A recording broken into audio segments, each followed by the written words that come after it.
everyone, and welcome back to the Bundesliga Show, brought to you by Over the Bar with your hosts, myself, Rory Petre in England, and Mark Broadhurst, of course, in Germany. Welcome back, everyone. Good morning, good evening, whenever you're listening to the show. Another good weekend of Bundesliga action. Lots of goals, especially on the Friday and the Saturday. So we will be getting straight into it and digging into all sorts of stuff. The demise of Schalke and a title race, which is starting to emerge as well. So yeah, very much looking forward to that, as well as a new guest, which is fantastic. We're really looking forward to having on our guest, which I'll be introducing in due course once we've gone through the usuals. Of course, if you're new to the show and you haven't subscribed to the channel yet, please do click that big red button in the corner. Make sure you click on notifications so you don't miss out on anything. We've got lots of shows coming out most of the week, at least 3 times a week. So yeah, make sure you get on those notifications so you don't miss out.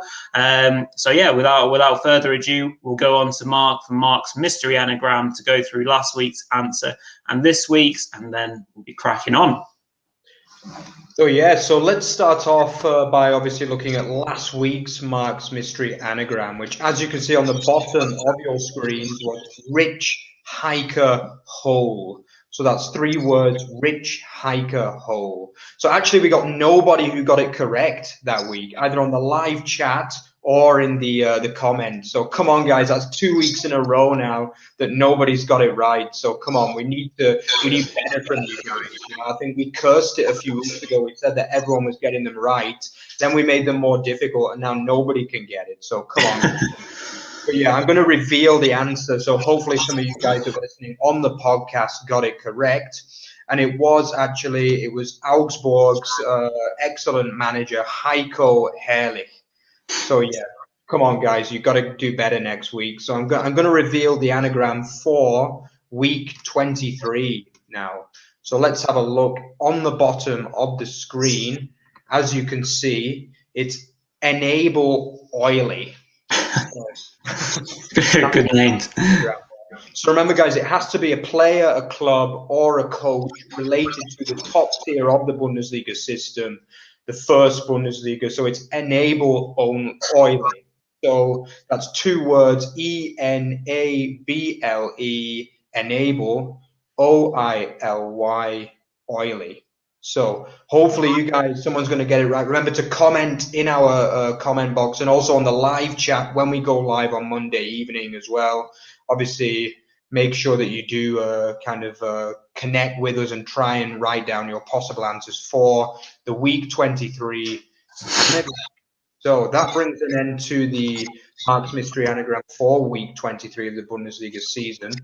So let's have a look at the results from this week. So I'm just going to quickly go through the results of week 23. So starting on Friday, we had the shock of the week. We had a 2-1 win for Werder Bremen against Eintracht Frankfurt.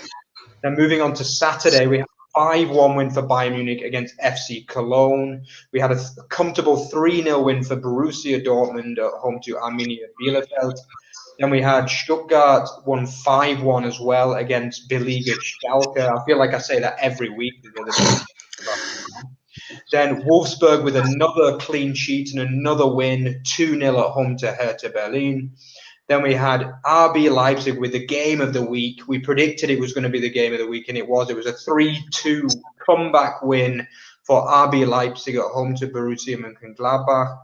Then we had Union Berlin. On Sunday, we had Union Berlin playing at a 1-1 draw with Hoffenheim, who were eliminated from the Europa League on Thursday night. Then we had the big game at the bottom, really, with Augsburg getting a 1-0 win away against previously improving Mainz. And then we had another, well, I'm not even sure that I call it a shock this week, to be honest, Rory, but it was a 2-1 win for Freiburg away in struggling Leverkusen, who were also eliminated from the Europa League in midweek. So, yeah, that's your 9 games, your 9 results from week 23 of the Bundesliga season. So, as Rory previously stated, we do have a guest for this week. So, over to Rory to introduce him.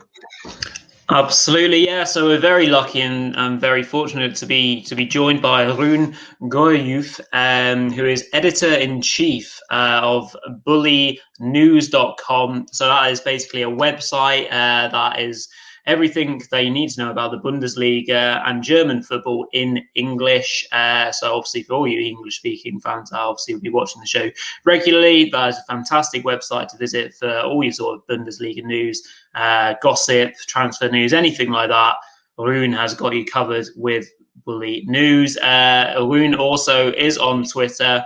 You can find his page at Bully News if you search for it, or at bullynews.com. You will find him. He's also on Facebook and Instagram. So he's all over the place. So without further ado, let's get him in. Hi guys, Hello. how are you? Evening, Rune. How's it going? Very well, thank you. Excellent, excellent. Thank you very much for coming on the show this evening. Obviously, we know that you're editor-in-chief of Bully News. So before we get into our featured games, do you want to just tell everyone a little bit about the website and just where everyone needs to go in terms of finding it? Yeah, well, I created the website a few years ago, and yeah, as you said, it covers German football in general, and with a specific focus on the Bundesliga. And it's actually all kinds of articles, news articles, profiles, longer in-depth columns. For instance, we have a weekly tactical focus, and we have a weekly look at the US internationals playing in the Bundesliga, or the US players. So we have some. We also have some regular fantasy articles for the fantasy Bundesliga games. So we also source for that. So yeah, pretty much everything about the Bundesliga. Brilliant stuff. So yeah, over to Mark then for introducing what's going to be featured for this week. Great stuff, yeah. So obviously OTB's feature 4, this is what me and Rory, we have a discussion before the show, and we discussed what we thought were the most interesting or the most important 4 games from the Bundesliga every week. So yeah, I think obviously there were a lot of good games, especially on the Saturday afternoon this week. Yeah, but I think there's no better place to start with the comeback kings this week, which was obviously every German person's favorite Bundesliga club, RB Leipzig, with a 3-2 win over Borussia Mönchengladbach, who just seem to be going backwards and backwards under Marco Rose since obviously he announced his move to rivals Dortmund. So, Rune, what did you think about that game then? Do you think, did Leipzig deserve the 3 points, or do you think Gladbach can consider themselves a little bit unlucky in this game? I think at the end, Leipzig deserved the win, but looking at the first half, it actually looked like it was a pretty strong response from Gladbach to all the rumors surrounding Rose and all the difficult situations surrounding the Rose announcement. It looked like they were actually going to bounce back. I think they did very well from the start of the game and grabbed 2 early goals, of course. But then in the second half, obviously Leipzig also missed some pretty big opportunities in the first half already. But then after the break, I think they stepped up their game and created plenty of chances. And at the end of the day, I think 3 points were well deserved. Looking at, they also had a goal disallowed and stuff like that. So I think they really stepped up their game after the break, and Gladbach had no chance actually in the second half. Rune, I just want to quickly ask you about 2 things actually, and it's almost a tale of 2 managers for me. Obviously, Julian Nagelsmann makes a fairly big call at halftime with his substitution, bringing off captain, obviously Sabitzer, and then bringing on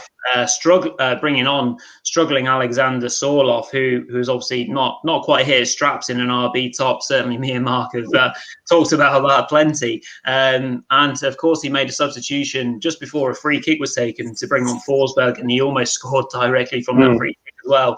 And then on the other side of it, obviously, we've got Marco Rose, who is the outgoing manager and probably just wasn't able to react to it. So do you think maybe it's obviously RB did step it up and certainly were going for it because they needed to in terms of the title race, but maybe the difference there between the 2 managers showing a bit more tactical nous? Yeah, I think so. But obviously was also a pretty big chance that Nagelsmann took by bringing off Sabitzer. Could also have backfired and couldn't have gone according to plan. So yeah, luckily for him, it worked out. But as you said, Sorloth hasn't exactly been being excellent since joining the club. So, but yeah, I mean, they've been lacking a true goal scorer since Timo Werner left. So hopefully they can get him running. With Poulsen also getting on the score sheet, that's something I think they've really been lacking compared to Bayern, who have Lewandowski, and Dortmund, who have Haaland, for instance. So if they can get Sørloth up and running, then it's a really good thing for them being part of the championship title race.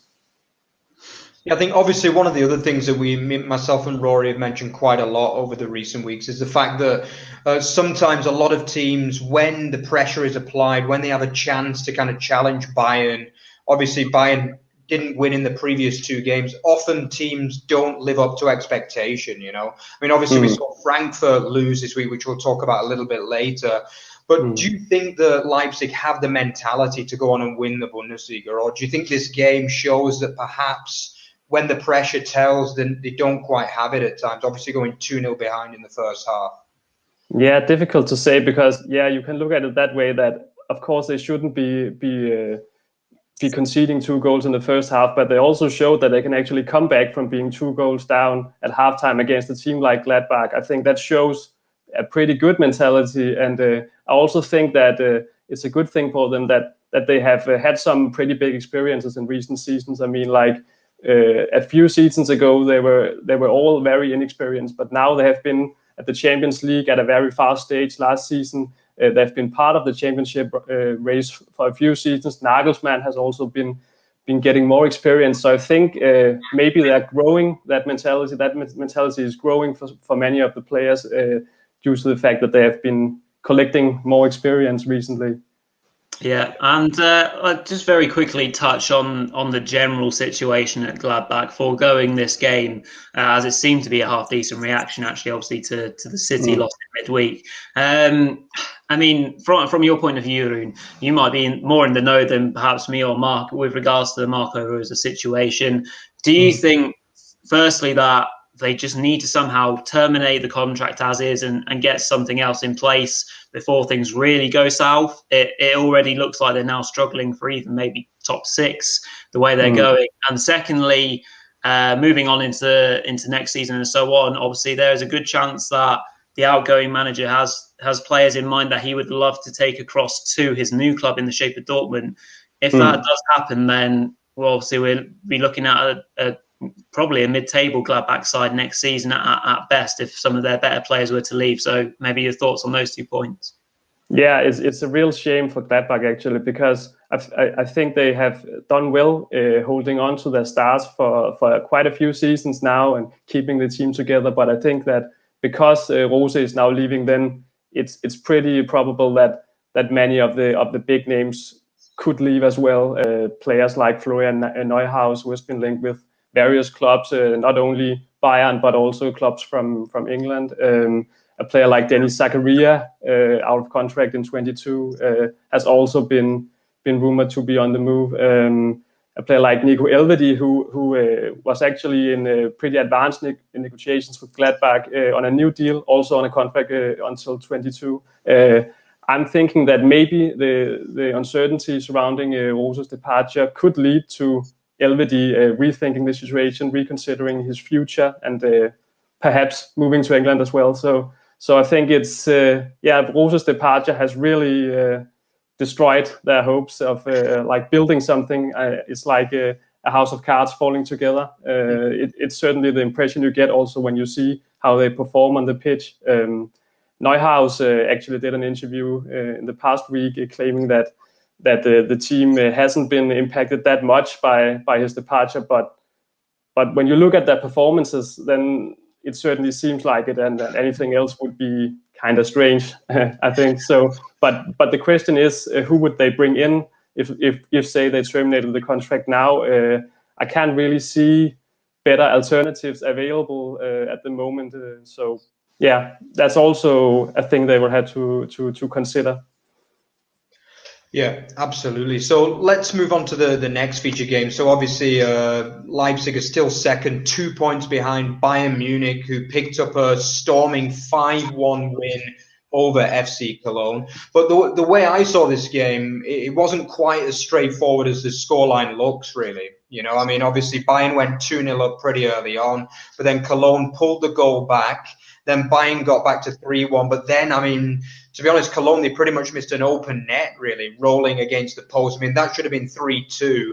I mean, what I wanted to ask you about this one, Rune, is obviously Bayern's defence. I mean, they just ship goals and chances left, right and centre, don't they? I mean, what do you think is wrong with Bayern's defence at the moment? Yeah, difficult to say. I just took a look at the table from last season, and it turns out they've already conceded as many goals as in the whole of last season. This season, 32 goals. I think it's a combination of different things. I think the packed fixture list of last season has impacted many of the players who haven't been able to match the form they showed last season. Players such as Alphonso Davies, who has actually been on the up recently, but from the start of the season he struggled a lot and was replaced by Hernandez for many of the games. A player like Benjamin Pavard has also struggled this season, and obviously with Alaba's uncertain future, I think that's also impacted Bayern's defense. He was like the rock of their defense last season, and he hasn't been able to reproduce that form at all this season. So I think it's a combination of the packed fixture list, tiredness, injuries, players being out of form. That happens. I mean, like player like Alphonso Davies is still very young. Obviously, the level he showed last season was unreal, but it makes sense that he also has spells where he can't play like that. So, and obviously also Lucas Hernandez still not living up to the expectations. Their record signing, not being able to really impact the defense in the way they were hoping. Yeah, I think certainly looking at the defense, in the one area where we say Alaba is perhaps the outgoing defender, in theory they'd fill that place next season anyway, well, obviously with the signing of Upamecano. So for me, that just really leaves right back, which is maybe the main problem area in that defence. Obviously, we'll have to see what goes with that. Looking at the game itself, obviously, Mark, I agree there are certainly chances for Cologne, especially when Drexler steals the ball from Neuer, coming a wandering as he always likes to do. This occasion he got caught, but did get away with it. But there are some lovely assists actually from Leon Goretzka. He is really turning into an all-round genuine midfielder. Obviously, he's absolutely stacked and built like an absolute brick shithouse. But let's be honest, that before maybe we saw his all-round game come and develop, the goals and the assists weren't coming as much. But this season, a couple of his balls to the back stick, especially for Gnabry late on in the game, I thought was really, really excellent. And that, him in there with Kimmich, that's a midfield to die for, really, isn't it? Yeah, it is. And they have been missing Goretzka a lot. Since they sold Thiago, they have struggled because they only really have Kimmich and Goretzka being playing at the absolute top level. The other options they have, Roca and Tolisso, haven't really stepped up. So of course it means the world for them to have Goretzka back, and especially at that level. A hat trick of assists, and also got to mention his little touch to take the ball past Šikos and giving it to Lewandowski. Also, very great. The fact that they have Goretzka back and the fact that they have Gnabry back as well, 2 goals from him. Also very important for them, and Thomas Müller also made his return, so injuries are starting to clear up for them. Yeah, I was just about to mention the man that you've just said there, Rune. I think he was a really key part of the Bayern setup is Thomas Müller. They may as well obviously rename him Thomas Assist Müller, because he's always there on hand for Lewandowski, who is obviously just waiting to receive those passes. Came on as a sub, and 1 minute later he's got an assist. He certainly is a key cog for that team, and obviously saying the return of Gnabry, obviously the scoreline suggests that Bayern are just starting to come hot at the right time. Would you think? Yeah, I think so, but I also agree with you guys. It wasn't as clear a win as the scoreline suggests. They were struggling at times, especially after they conceded the goal.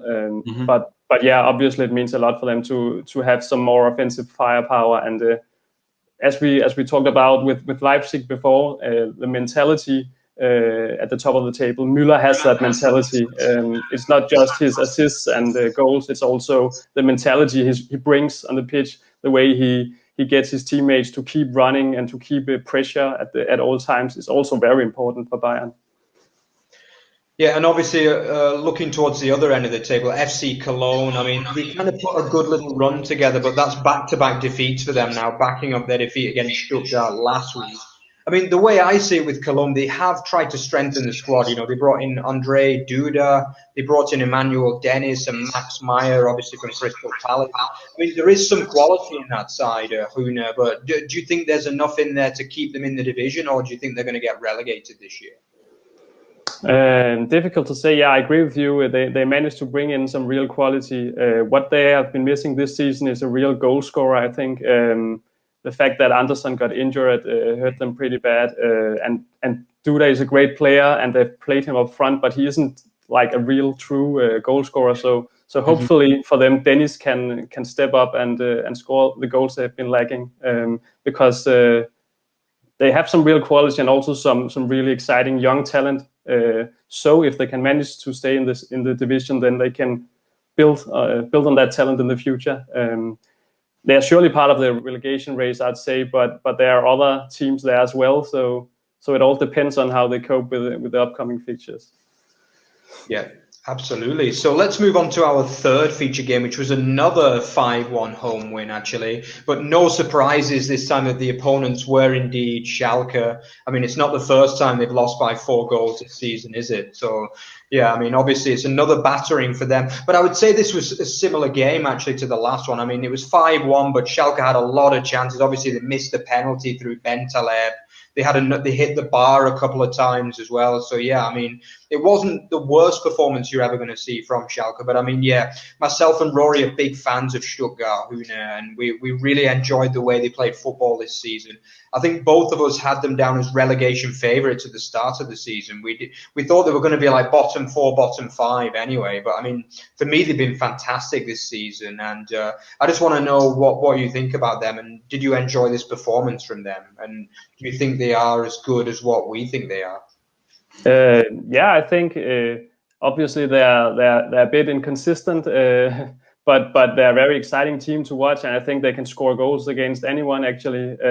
Even with Nicolas Gonzalez now out, they have Sasa Kalajdzic who's on a roll, scored 6 goals in his last 6 games, and Silas Wamangituka has also been great this season. Not his best period at the moment, but then they have other players who steps up to score goals. I mean, they've also Sosa on the left flank, racking up a lot of assists, especially for Kalajdzic. So I think they have a really exciting squad, and also I really enjoy the fact that they actually come forward on the pitch.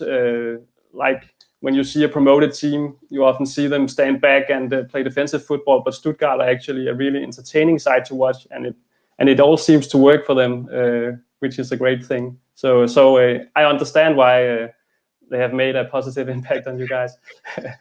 Yeah, absolutely. Any chance that we get to talk positive about Stuttgart, we always take. But before we go back to the actual game itself, because there certainly were some areas in which Schalke perhaps did not help themselves.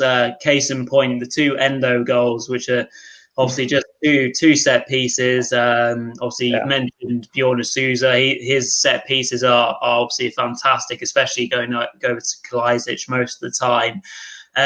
But yeah, from a Schalke point of view, obviously, Rune, you'll be aware of the carnage that has been Schalke's season. Do you want to maybe talk about how, obviously, if we've got some Schalke fans watching this video as it goes out, maybe something about how they maybe can turn this around? Let's assume that they are going to be in 2 Bundesliga next season. Where they have to build from? Do they just assume they're relegated now and just start building for next season? Yeah, I think that's the impression you get when they made the announcement earlier today to relieve the whole sporting management of their duties. I think the impression I got was that they are looking for a guy as a new coach who can take them, who can rebuild the side and bring them back to the Bundesliga, because it looks very difficult for them at the moment. And let's face it, it will be very tough for them to stay up this season. So what I think they need is they need to start from scratch almost. I mean, get some of the older players on high salaries out of the club and start working on. They have some pretty exciting young talent like Matthew Hoppe, Nassim Boudjelab, players like that, Chiao back in the centre back position, who have done quite well this season. So I think, yeah, it's a case of what you sometimes see, a club that needs to rebuild totally. Now the big task for them is to find a guy who actually wants to do that, because I mean, it's not the most attractive job at the moment. Let's face it, having already sacked 4 managers to coach the season. I mean, yeah, they will have to find a guy who wants to stay there long term. I think that's the most important thing for them. I just read some rumors before coming onto the show here. They're linked with Domenico Tedesco, who led them to a second place finish a few years ago, currently without a club. Also, the current Paderborn coach, Steffen Baumgart, is another name that's being mentioned in the German media. They were already linked with him earlier when Christian Gross took over, but they opted for Gross at the time. But maybe Baumgart, already being a coach in the second Bundesliga, could be an option. Yeah, absolutely. I think you raised a lot of good points there, Rune, especially with regards to maybe trying getting out some of these players on the bigger contracts. There seems like there's been a lot of, well, obviously we've seen in the media as well that there's basically a mass kind of collection of bigger players in the Schalke squad that tried to get Grosser out of the club, basically, is what we've heard, and massive revolt. That can't be how a football club is run. At the end of the day, the players are accountable for their performances on the pitch, and most of these big players in the squad have not produced for well over a year, and that's not good enough. So I completely agree with you in the fact that get these players out of the club, restart. As you mentioned, there seems to be a good setup at Schalke anyway. We bring these players through, get themselves some first team football in Bundesliga 2, and well, obviously you then need to attract a manager who is obviously willing to take on what is a huge project. So yeah, from a Schalke point of view, maybe they need to take something from the Stuttgart playbook, because they've obviously created an ethic. They've obviously backed the manager in terms of Matarazzo Pellegrino, and he's come up and really attacked the Bundesliga. So maybe we'll see a Schalke team do that in a couple of seasons' time after their effectively confirmed relegation after another poor result. So yeah, we'll have to see what happens with that. But yeah, another bad day at the office for Schalke for sure.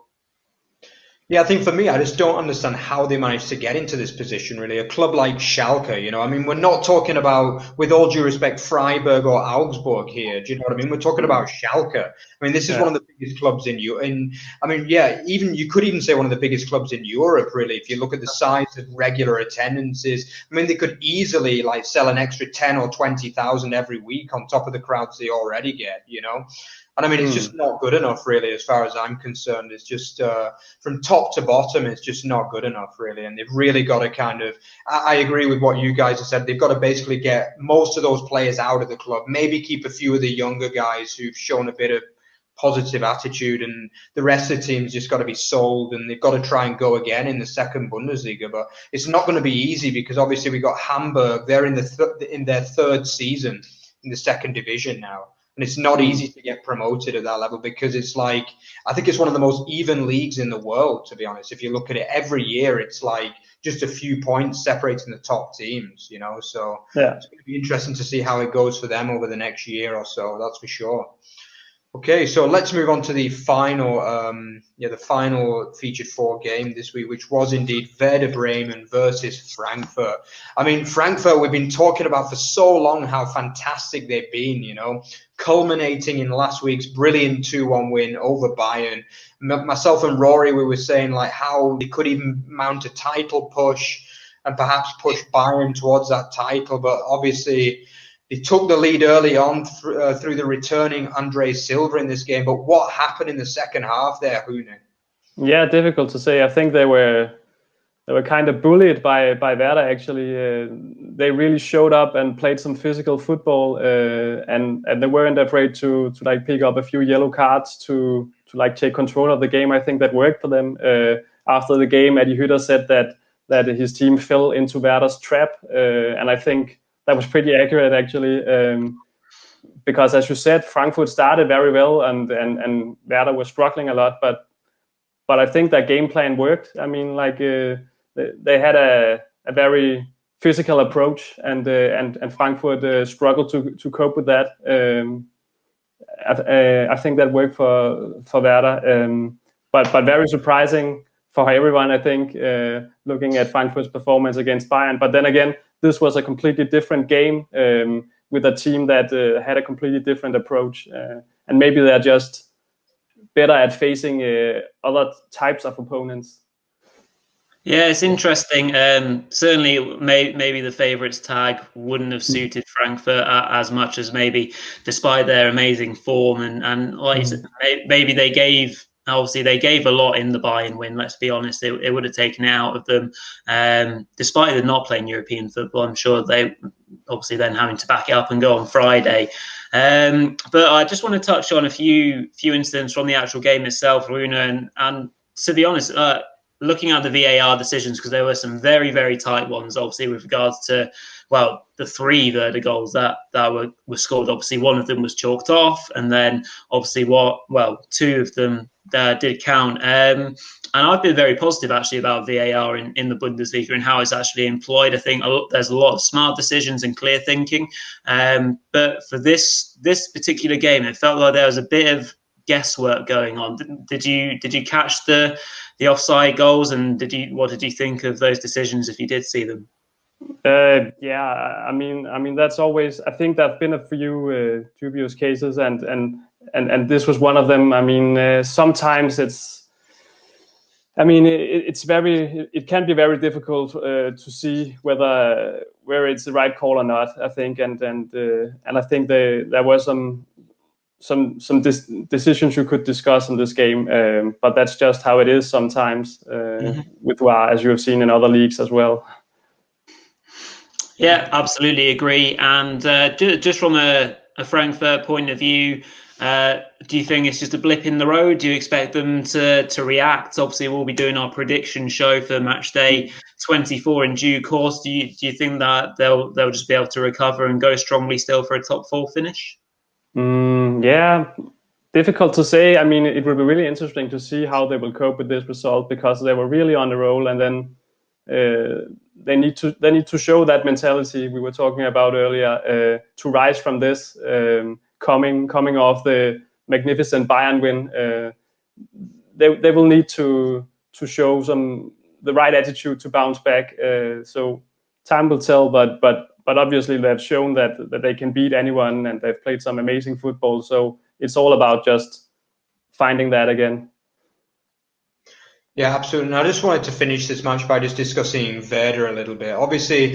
I think last season they were very, very close to relegation. They only stayed up on away goals against Heidenheim. I mean, how would you say their season is progressing under Kohfeldt? Because, I mean, obviously, a few years ago, they were looking like a really good side who were pushing towards the European places, and it seems to have gone a little bit stale. I mean, in terms of the style of football and also in terms of the results as well. I mean, this season, the way I see it is that they're doing okay this season. But I guess for a club like Werder, I mean, obviously they've got a massive fan base, very expectant fans. Do you think they'll be happy with what's happening there at the moment? Yeah, I fully agree with you. I think they're looking at last season and they're thinking, okay, this is actually a step forward. But then again, it's not like they're playing amazing football, and many of the wins they've taken have been really, really close games. And so I think looking back at last season, then yes, sure, things are going all right. But you expect more from Werder, and I think they will need to. They have potential for more, as you have shown in the past. So I think it would be interesting to see next season. This seems like an okay season for them, but they will have to keep pushing forward next season. If they take a step back again next season, then maybe they should consider the future. And also they've been holding on to Kohfeldt for now, but obviously they have to see that he's on the right path in his project going forward. Brilliant stuff. And as we kind of bring the OTB's featured forward to a close in a minute, and we let you go, Rune, one question I always like to ask our guests and put them on the spot as always is, so first question is, title race wise, obviously if you had to choose now, who are you going to back to win the Bundesliga title this year? And then looking at the relegation race, which is obviously, of course, hotting up this as the season goes on, who do you think will escape the drop, or just tell us who you think your bottom three will be? Okay, starting off with the title race, the obvious answer is Bayern, of course, and I think they will manage to win the title again. They've just been the most consistent team, and I just don't really think Leipzig are ready to really challenge them yet. I still think they dropped too many points against the mid table teams and lower a team from the lower half of the table. But of course, if they can get, like I said, if they can get Sørloth really going and he can start scoring goals like Timo Werner did, then maybe they do have a shot. But with Thomas Müller and Gnabry, Goretzka coming back, if they can stay injury free, then I don't really see Leipzig challenging Bayern for the title. So yeah, boring answer, but yeah, we got to be realistic. Yeah, and your relegation. Yeah, actually, I watched the Augsburg Mainz games today, and I really expected Mainz to take that win there as well. So I was really surprised, because I feel they've been showing some good progress under Bo Svensson, and it seemed like things were moving in the right direction for them. So I was kind of surprised about that loss. I think obviously Schalke are rock bottom and will probably stay there. I also think Bielefeld will probably go down as well directly. And then the last spot is probably between Mainz and Köln and Augsburg, I would say. Obviously Hertha are down there as well, but with the quality they have in their side, it just seems crazy that they're part of that relegation race. The relegation playoff spot, I think it's hard to say, but I'm pretty sure it will be between Mainz, Augsburg, and Köln, or Cologne, as you say. Yes, absolutely. So yeah, just before we let you go, Rune, we'll just remind the viewers of all your details. So of course, Rune, you are the editor-in-chief of Bulinews. So obviously, if you want to go to Rune's website, please go to bulinews.com.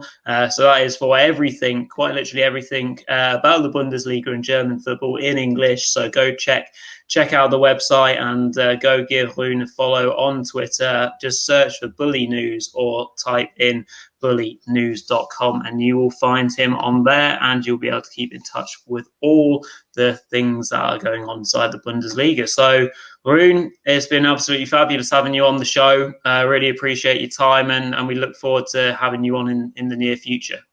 Yeah, thanks guys. It's been a pleasure. Thank you. Okay, see ya. Bye. Cheers, bye.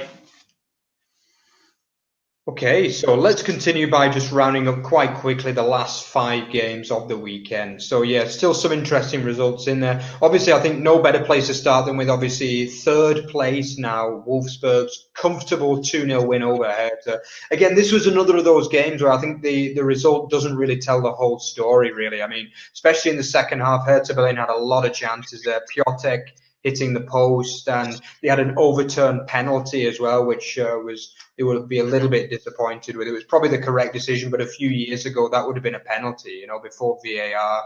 Rory, did you anything else you want to mention about that game? Not really. I think as you described, it was more of a grind for Wolfsburg. I'm sure many people would have predicted them to win. I certainly did in my accumulator, my failed accumulator as always. But yeah, it was important to see Wolfsburg react positively, not only to the Frankfurt loss, but obviously to all others around them winning, basically. Obviously, they wouldn't have known what was going on in terms of Bayern or RB, but it keeps them on the coattails of both of those two teams. And, obviously, we mentioned that Frankfurt might have had a slim chance of a Bundesliga title race. Well, look no further than the third horse in the race, I would say, than obviously the Wolfsburg. They are now basically the form team. Their clean sheets keep on coming, which is obviously incredibly important. Castile's in net has been a real saviour for them on a number of occasions. And then you mentioned the centre-back pairing that you really like in the form of Brooks and Lacroix, who obviously got the goal late on as well to secure the 3 points. So yeah, from an Arnold corner. So yeah, impressive that they've backed that up with a win. And obviously from Hertha's point of view, it wasn't a bad performance. They certainly did have a few chances. Khedira going off injured in the second half wasn't a massive help to them. So I'm sure they'll go again. And as Rune, alluded to, they've got quality. It's just they have to get themselves out of this. Yeah, they do, and they've got to start picking up results fast because time is running out. I mean, we've only got 11 more games after this now. So yeah, I mean, obviously moving on to the next game, improving Dortmund with another 3-0 win, backing up their 4-0 Riviera Derby win over Schalke last week. I mean, obviously, it's on paper, it looks like they're really improving. I mean, obviously, they've got the last 2 games an aggregate of 7-0 in their favour.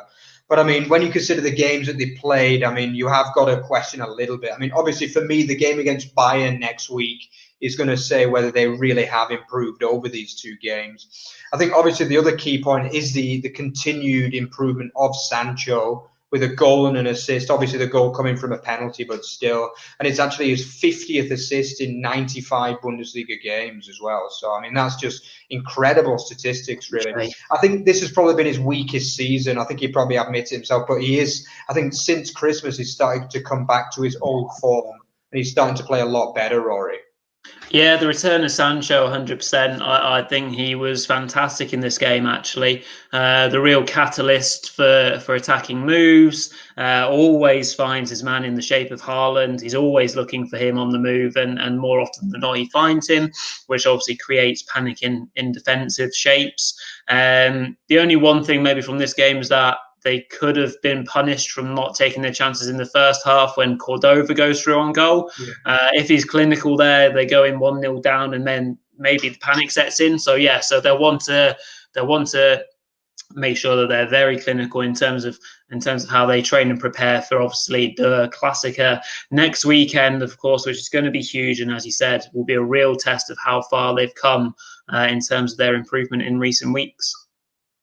Yeah, I think as for Bielefeld, they just need an easier fixture, don't they? I mean, it just seems as though every week it's Bayern or Wolfsburg or Dortmund. It's like they need I mean, obviously, actually, next week they play Union at home, which isn't the easiest game, but it's more winnable than some of the previous fixtures they've had in recent weeks. So we'll have to see if they can get a much-needed win there. Okay, moving on from that, onto the Sunday games, we had a 1-1 draw between Union Berlin and Hoffenheim. Like, for me, probably Hoffenheim should have won this game, really. I was quite impressed with them. I think Bebu, I remember texting you during the game, Rory, and I just said he misses so many chances. But then, again, the goal for Hoffenheim did come from it seemed like it was another mistake. I remember they profited a few weeks ago against Dortmund from a similar goal, actually, with the goalkeeper punching it against. I mean, I think they actually gave it as a Schlotterbeck own goal. Own goal, yeah. To me, it looked like it was Bebu, really. I was a little bit surprised that they gave it to Schlotterbeck because I thought Bebu kind of diverted it in myself, but it was one of those 50-50 ones. But for me, Hoffenheim, they played pretty well in this game and they had quite a lot of chances, Rory. Yeah, I think they were the dominant team, to be fair, which I actually thought would be the complete opposite way, given the fact that they went out in Europe in midweek and given the fact that Union had picked up a couple of decent results and have Max Kruse back, who obviously, has had an impact on this game anyway. The problem is when Kramaric plays, obviously he's key to how they play. Obviously, he links up play really well, and more often than not, he sets up his teammates. Obviously, in the shape of Bebu, which he had a lot of chances as a result of Kramaric linking up play. The problem for Hoffenheim is that no one other than Kramaric is that clinical in front of goal. And even Kramaric has his days, but obviously Kramaric has had a really good season, I think. Obviously, he's missed a chunk of the season through injury as well, so that's been important. But quite an impressive display from Hoffenheim. I was quite surprised. I thought they'd be down in the gutters after going out of Europe. So yeah, a decent point for them. Absolutely. So that keeps both of those sides in mid-table, really. Obviously, Union are maybe 5-6 points ahead of Hoffenheim.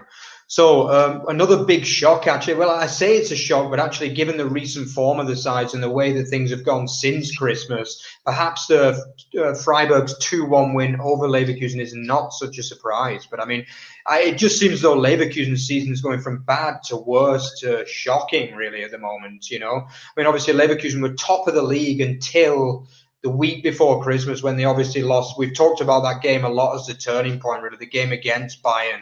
But, I mean, what's happening to them? I mean, obviously, going out of Europe against young boys at Bern in midweek, it's just going from bad to worse, isn't it? Like, actually, before this game, a few people said to me, should I back Leverkusen this week? And I just said, no, don't back Leverkusen. They're playing so badly at the moment, Rory, aren't they? Yeah, I mean, I'm struggling to think whose implosion so far this season is worse, Gladbach's or Leverkusen's, because but maybe it is Leverkusen, because they, as you said, they were top before that Bayern game, and since then it has been utterly dreadful, other than maybe the win against Dortmund where they turned up. I'm lost at why they're playing so badly. I think they've made some okay signings in some English lads who have come over. Well, not English in the shape of Fosu Mensah, but played in England. But he's picked up an injury today, I believe. Demarai Gray got his first start, and he did look lively, actually, to be fair. So that was maybe one good point for them. But yeah, Freiburg have done a number on them, and they very rarely win at Leverkusen as well. So it's a huge result for Freiburg, and as we were talking earlier, it brings them a lot closer to Leverkusen now in the table. And who's to say who's going to grab that sixth place now? Obviously, Leverkusen are 3 points inside of sixth, ahead of Union and Freiburg, who are just behind them, and then Gladbach are now down in ninth. So yeah, it'll be really interesting who manages to nick that sixth spot. It looks really open right now, especially the way Leverkusen are playing.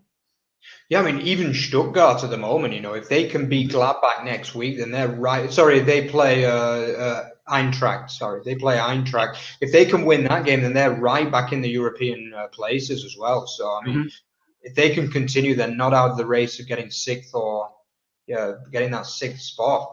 So, yeah, moving on to the last game of the week. It was the bottom of the – well, I wouldn't say – it's probably a bit harsh on Augsburg, isn't it, to say bottom of the league. They're probably like lower mid-table, really, more than anything, you know. But, yeah, I mean, we've talked about Augsburg managing to get these kind of scrappy 1-0 away wins against lower teams, and they've done it again, haven't they? I think Rune also mentioned that he fancied Mainz to win this game, and I think we both tipped Mainz in our prediction show as well. So I think there was a lot of support for Mainz, but yeah, Augsburg once again getting the win when they need it, Rory. Yeah, and unfortunately the game has been decided on another goalkeeping error. Poor old Robin Zenter. Don't like to hammer home on goalkeepers too much, especially in this context, because he has obviously cost his team the points in a relegation race. So he'll not be feeling too fresh this evening, unfortunately. But yeah, it's fine margins in relegation races, and especially when you're on a bit of a good run, you want to start positively and really get on the front foot. And they started to do that, and then that mistake, and then heads just drop. The keeper's confidence drops. The defender's confidence in their keeper drops as well as a result. It's a crazy moment. He just literally passes it straight to Niederlechner in front of him.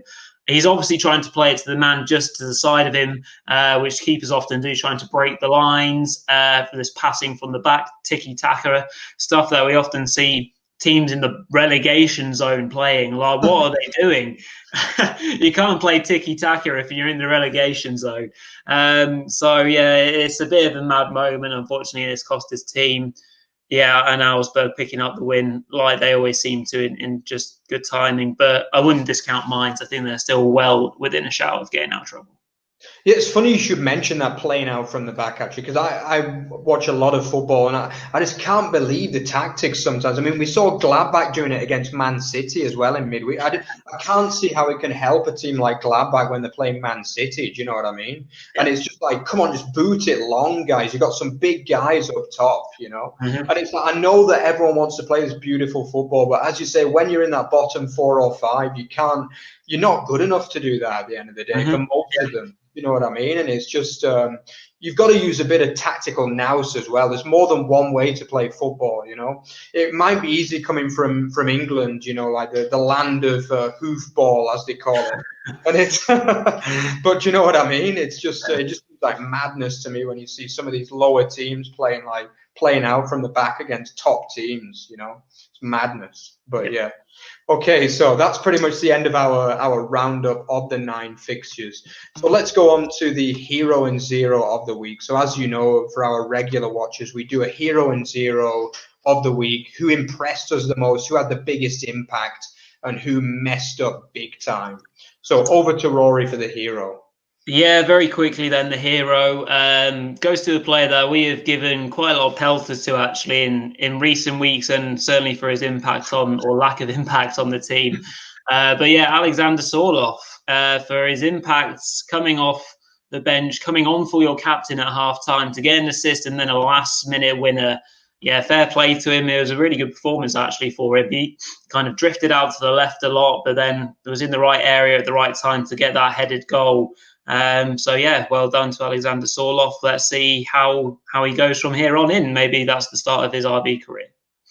Absolutely. And as for the zero, it seems as though every single week the zero is the goalkeeper. I think it's like the 5th week in a row it's been a goalkeeper. And once again, the biggest mess up of the week was Robin Sentner of Mainz giving away a point. I mean, it wasn't the best performance from Mainz, but it still probably got a point if it wasn't for this mess up. So yeah, I think it's got to be Robin Sentner of Mainz. So yeah, that pretty much brings an end to the show of the review for week 23 of the Bundesliga season. So let's just close by reminding you guys, if you enjoyed the show, remember to check out the Over the Bar FB Twitter following. You can find everything football related. You can find the League One show, which is also one of our big kind of talking points as well. I've also done some appearances on that, so make sure you get watching that. Yeah. And yeah, also we also do a lot of writing as well. I know Rory's got a couple of pieces on the go. So yeah, make sure you check them out. And also remember otbfootball.net, which is our central site. We put a lot of work into it. So make sure that you check it out and check out the Bundesliga page on there. And obviously remember to subscribe to our YouTube channel as well, because the more subscribers, the more help we have. So that's pretty much everything. So thank you again to Rory and Rune for obviously your fantastic insight into the week. And I will see you next week. Cheers all.